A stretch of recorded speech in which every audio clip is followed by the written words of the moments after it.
मुल्क भर में किसान एहतजाज जारी है और उसमें हिंदुस्तान भर के अंदर कई जगह एहतजाज किए जा रहे हैं, जिसमें कई जगह रास्ते भी जाम किए गए।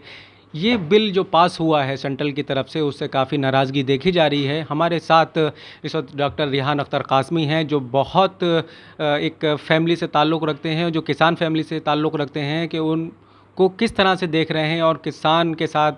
सरकार ने ठीक किया और किस तरह से बिल आना चाहिए था और उसमें क्या कमियां हैं या अच्छाइयां हैं। तो हम उनसे बात करते हैं। प्रोफेसर साहब, किस तरह से आप ये देख रहे हैं कि ये जो बिल पास हुआ है, सेंट्रल ने पास किया है, तो उसमें किस तरह का है?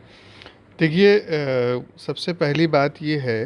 कि मेरा ताल्लुक़ भी एक किसान घराने से है। मैं भी खेती बाड़ी और तमाम गेहूँ, जौ और धान और इस तरह की जो भी खेतियाँ होती हैं, अरहर, चना, ये तमाम हम लोग घर पे आज भी करते हैं। और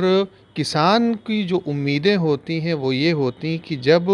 उसकी फ़सल तैयार हो जाए और फ़सल तैयार होने के बाद जब वो मार्केट में ले जाए तो उससे उसको दूगना रकम मिलनी चाहिए। ठीक है, हम तमाम लोग, जैसे गन्ना होता था, गन्ने में जब उसकी गन्ने की कटाई होती थी, कटाई होने के बाद हम लोग जब मिल में उसको ले जाते थे कि जो गन्ने अगर 100 150 टन होता था, उसकी जो उसकी कॉस्ट आती थी, पता चले कि 50,000 है, 60,000 है, 70,000 है, 1 लाख का चेक मिलता था। तो उससे किसान को बड़ी राहत होती थी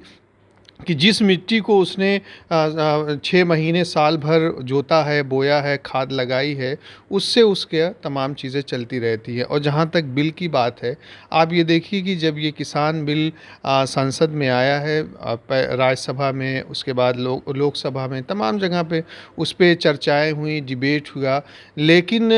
सरकार कह रही है ये बिल किसानों के हित में है, लेकिन विपक्ष कह रहा है कि ये बिल किसानों के हित में नहीं है। और आपने देखा होगा कि अकाली दल या जो उसके सरकार के जो लोग बिल्कुल इत्तेहादी जो लोग थे, उन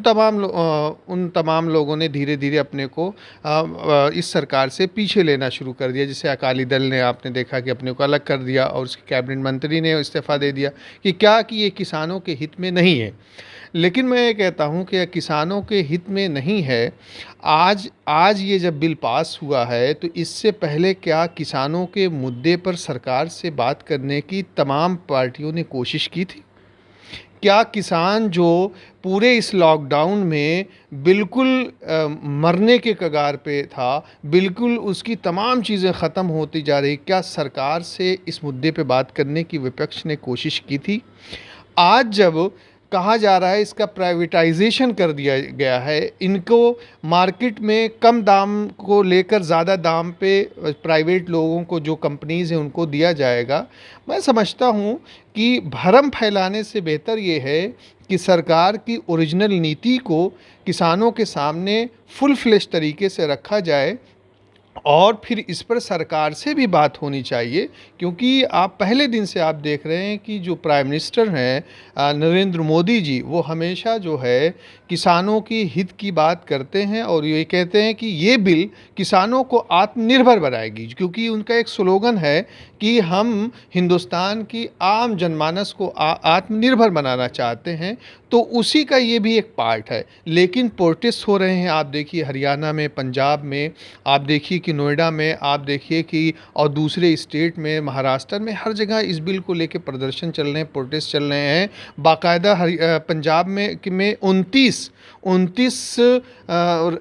उसको ट्रेनों को रद्द कर दिया गया है क्योंकि बहुत बड़ा प्रोटेस्ट हो रहा है। इसका मतलब कि कहीं ना कहीं अगर कुछ सरकार को इस बिल में कमी है जो किसानों के हित में नहीं है, तो सरकार को उस पर मंथन करना चाहिए। बाकायदा कृषि मंत्री का बयान भी आया, स्टेटमेंट भी आया कि हम जो है इसमें चीज़ों को देखेंगे और किसानों के हित में ये फैसला लिया जाएगा। लेकिन मैं समझता हूँ कि प्रोटेस्ट और एहतजाज इस हद तक नहीं होना चाहिए कि जिससे नुकसान हिंदुस्तान का हो किसी सरकारी प्रॉपर्टी का हो या और लोगों का हो, सरकार अगर किसानों के खिलाफ किसान को लगता है ये बिल आया है तो सरकार को इस पर मंथन करना चाहिए। लेकिन आपने देखा कि कल बाकायदा महामहिम राष्ट्रपति जी ने उस पर हस्ताक्षर भी कर दिए हैं और उसको कानूनी शक्ल दे दी गई। लेकिन मैं समझता हूँ कि इस कानूनी शक्ल देने के बाद भी इस पर विचार की गुंजाइश रहती है। सरकार को विचार करना चाहिए, क्योंकि किसान जो है इस देश का अन्नदाता है। हम खून पसीना बहाकर धूप में 45 और 50 के टेम्परेचर में हम खुदाई करते हैं, बुआई करते हैं, हल चलाते हैं, हम कटाई करते हैं और हम चाहते हैं कि हमें हमारा जो माल है, हमारा जो अनाज है वो मार्केट में हमें दुगनी रकम दे के जाए, ताकि उसके ज़रिए से हमारा घर जो है, हमारी फैमिली जो है आत्मनिर्भर बने। तो सरकार को चाहिए कि इस पर विचार और मंथन करना चाहिए और हमें उम्मीद है कि ज़रूर प्राइम मिनिस्टर नरेंद्र मोदी जी जो हर बात पर, हर चीज़ों पर मंथन और विचार के ज़रिए देश हित के फैसलों की बात करते हैं। उम्मीद करते हैं कि